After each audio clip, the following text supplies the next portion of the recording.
اللهم صل على محمد وعلى آل محمد كما صليت على إبراهيم وعلى آل إبراهيم إنك حميد مجيد.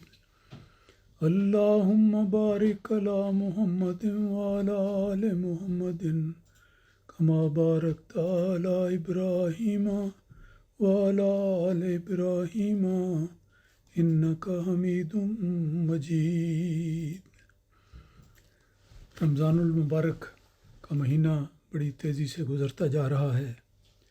اس مہینے میں ہر انسان کو اگر کوئی کوشش کرے تو بہت سارے نصیحت کے سامان میسر آتے ہیں. قرآن مجید کی تلاوت کرنا، درس قرآن میں شامل ہونا، درس حدیث سننا اور دینی کتب کا مطالعہ کرنا.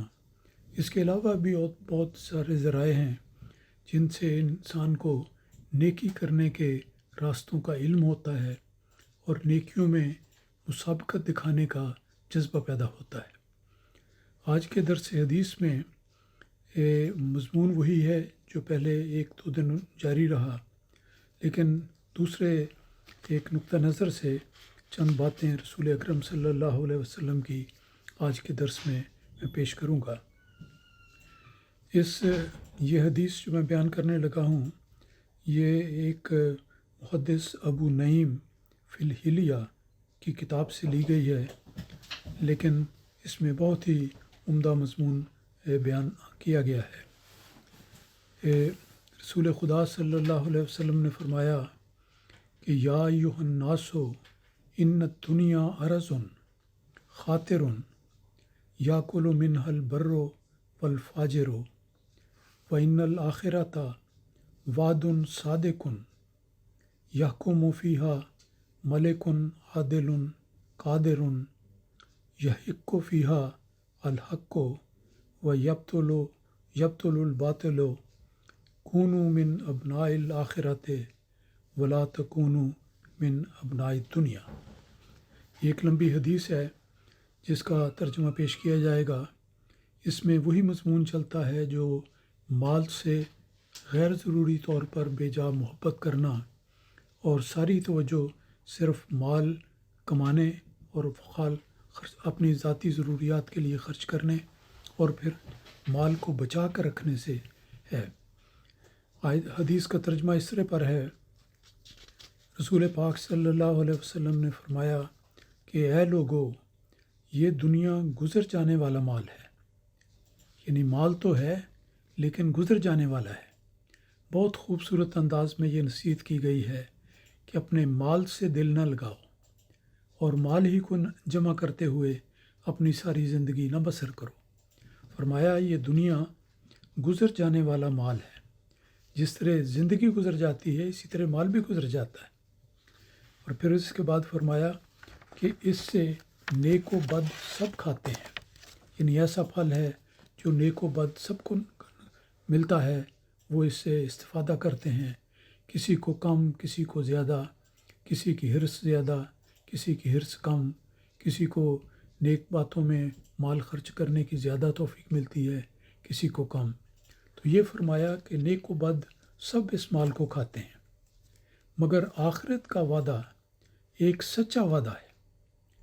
اب اس بات کا رخ بدلتا ہے کہ مال تو اس دنیا میں ہے اور دنیا میں ہی رہ جاتا ہے، لیکن فرمایا کہ آخرت کا وعدہ ایک سچا وعدہ ہے کہ ہر انسان نے، چھوٹا ہو یا بڑا ہو، امیر ہو یا غریب ہو، ہر انسان نے مر کر بالآخر خدا تعالیٰ کے حضور جانا ہے. آخرت کا دور آئے گا اور یہ ایک سچا وعدہ ہے. اس پر کامل یقین ہونا چاہیے اور اسی یقین کے نتیجے میں انسان کو مال صحیح طور پر خرچ کرنے کی بھی توفیق ملتی ہے. انسان کماتا تو ہے بڑی محنت سے، لیکن خرچ کرتے وقت بعض اوقات بعض لوگوں کے ہاتھ رک جاتے ہیں. تو جس کو آخرت کا یقین ہوگا اس کے ہاتھ کھلے ہوں گے. وہ اپنی آخرت پر کامل یقین رکھتے ہوئے اپنے اموال کو خرچ کرے گا تاکہ آخرت میں جا کر مجھے اس کا بدلہ ملے. تو رسول پاک صلی اللہ علیہ وسلم نے فرمایا کہ آخرت کا وعدہ ایک سچا وعدہ ہے.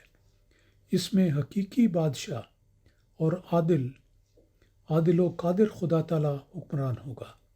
وہ ایسا زمانہ ہے آخرت کا جب اللہ تعالیٰ جو حقیقی بادشاہ ہے اور عادل و قادر ہے، اس کے حضور ہر انسانوں نے پیش ہونا ہے۔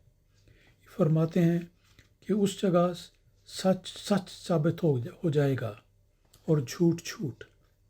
یہ ایک نشانی بتائی اور علامت بتائی کہ آخرت کا دور وہ ہے جہاں پر ہر انسان کے حوالے سے سچی بات کے طور پر ثابت ہو جائے گی اور جھوٹ جھوٹ کے طور پر سامنے آئے گا، اور اس کے مطابق سچی بات کا نیک نتیجہ، نیک بدلہ انسان کو ملے گا اور جھوٹ کا بدلہ برا اس کو نصیب ہوگا۔ تو یہ بتانے کے بعد کہ کس زندگی کے اندر ہم نے سب نے داخل ہونا ہے، رسول پاک صلی اللہ علیہ وسلم نے پھر نصیحت فرمائی کہ بس اے لوگو، تم آخرت کے فرزند بنو اور اس دنیا کے فرزندوں میں سے مت ہو۔ فرمایا کہ آخرت کے فرزند بنو، آخرت کا فکر رکھو اور آخرت کی کوشش ہمیشہ تمہاری کوشش اور مطمع نظر ہونی چاہیے، اور اس دنیا کے فرزندوں میں سے مت ہو۔ مراد یہ ہے کہ وہ لوگ جو اس دنیاوی زندگی میں رہتے ہوئے اس زندگی کو ہی ساری زندگی سمجھتے ہیں اور جو مال کماتے ہیں اس کو جمع کرنے کی کوشش کرتے رہتے ہیں، انفاق کی ان کو توفیق نہیں ملتی یا ملتی ہے تو بہت کم اور اپنا ہاتھ روک لیتے ہیں۔ ایسے نہ بنو، بلکہ تمہارا آخرت پر کامل یقین ہو، تم آخرت کے فرزند بنو اور اس دنیا کے فرزندوں میں سے مت ہو۔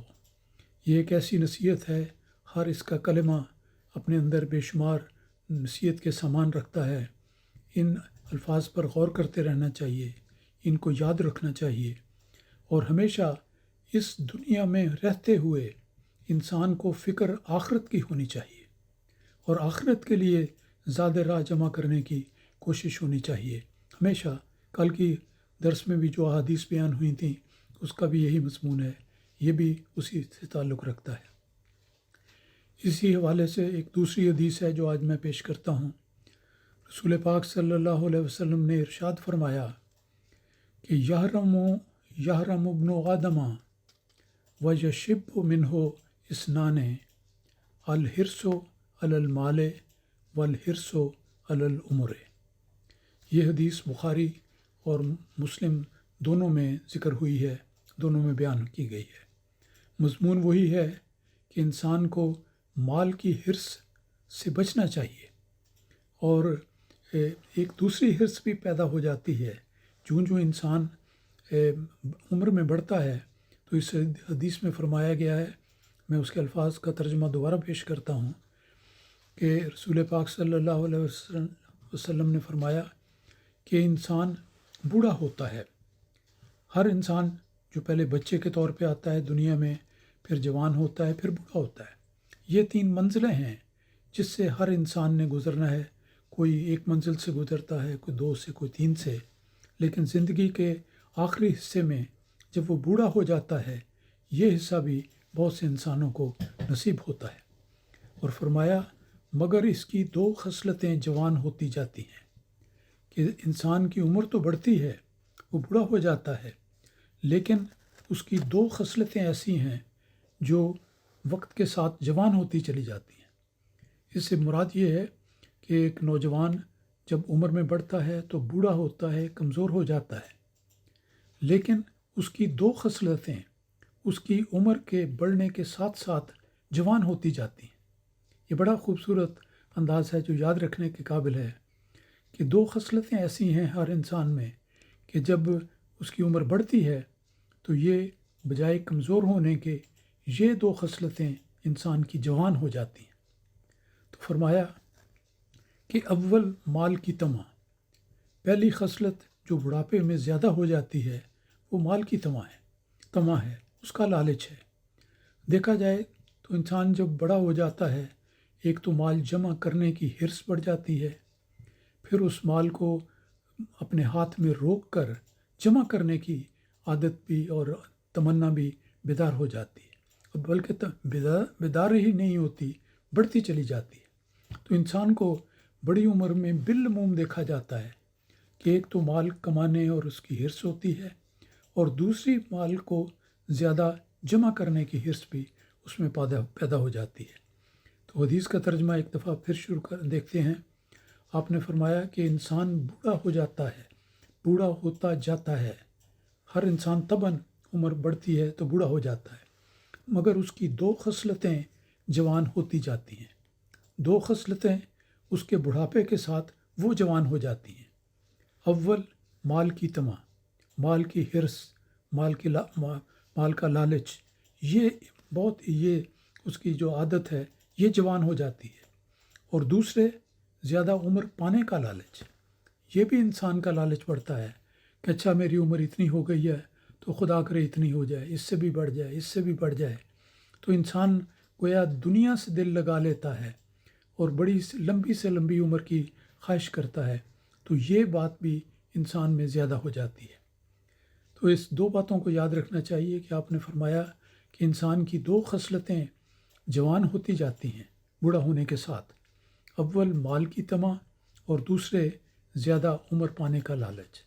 عمر پانے کا لالچ بھی اس لیے کہ میں یہ دنیا کی نعمتیں اور دنیا کی آسائشیں زیادہ سے زیادہ جمع کر لوں۔ تو یہ دونوں باتیں، مال کی طمع اور دوسرے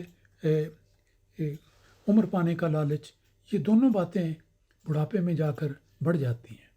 تو انسان کو ہمیشہ یہ یاد رکھنا چاہیے کہ یہ دنیا کا زندگی یہ ایک عارضی زندگی ہے، جیسا پہلے حدیث میں گزر چکا کہ یہ عارضی چیز ہے، دور ہے جس میں سے انسان گزرتا ہے، دنیا میں آتا ہے، طبعاً بچہ ہونے کے بعد پھر جوان ہوتا ہے، پھر بوڑھا ہو جاتا ہے۔ لیکن اس حدیث میں بتایا گیا کہ بوڑھے ہونے کے بعد وہ اس کو مزید زیادہ عمر کی طمع پیدا ہو جاتی ہے، اور اس کے ساتھ ساتھ مال کی محبت بھی اس کے دل میں جاگزیں ہو جاتی ہے۔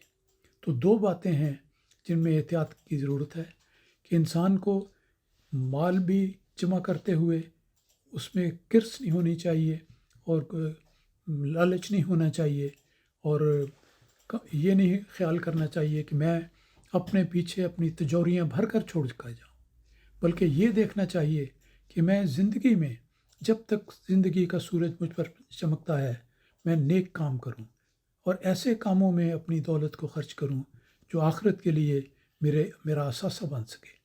دیکھیں، جماعت کے اندر بہت ساری اسکیمیں ہیں مال خرچ کرنے کی، جو چندے دیے جاتے ہیں، اس میں وصیت کا چندہ ہے، لازمی چندہ ہے، پھر مساجد کو بنانے کی تحریک ہوتی ہے، اور غرباء کو، شہداء کی فیملیوں کے اخراجات کے لیے سیدنا بلال فنڈ ہے۔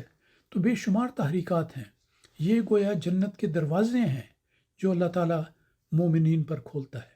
جن کے ہاتھ میں رقم ہے ان کو چاہیے کہ زیادہ سے زیادہ راہ خدا میں خرچ کریں اور ان جنت کے دروازوں میں سے داخل ہونے کی کوشش کریں۔ اور دوسرے یہ ہے کہ زیادہ عمر کی لالچ کرنا صرف اس لحاظ سے کہ میں زیادہ رقم کما لوں، مجھے اور فوائد مل جائیں، اس کی بجائے یہ فکر کرنا چاہیے اور یہ محاسبہ کرتے رہنا چاہیے کہ میری عمر اتنی ہو گئی ہے، اب اگلی منزل تو وہ آخرت کی منزل ہے جو منہ کھولے میرا انتظار کر رہی ہے۔ تو میں نے اس دنیا میں جانے کے لیے کیا کمایا ہے، کیا بچایا ہے، اور کیا چیز میں نے حاصل کی ہے جو میں اپنے مولا کے حضور پیش کر سکوں۔ اس چیز کا فکر ہونا چاہیے، نہ صرف یہ کہ مال کی طمع ہو اور لمبی عمر کا لالچ ہو، یہ نہیں۔ مال کا خرچ کرنا، اس کے بارے میں نے گزشتہ درسوں میں بھی 1-2 باتیں شعر کی زبانی بیان کی تھیں۔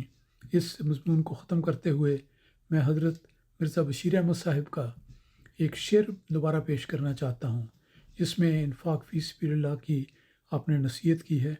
آپ نے فرمایا، یہ زر و مال تو دنیا ہی میں رہ جائیں گے، یہ زر و مال تو دنیا ہی میں رہ جائیں گے، حشر کے روز جو کام آئے وہ زر پیدا کر۔ تو اللہ تعالیٰ ہم سب کو مال کی حرص سے بھی بچائے اور لمبی عمر کی حرص سے بھی بچائے، اور زیادہ سے زیادہ نیک کام کرنے کی توفیق عطا فرمائے۔ اللہم صلی علی محمد و بارک وسلم۔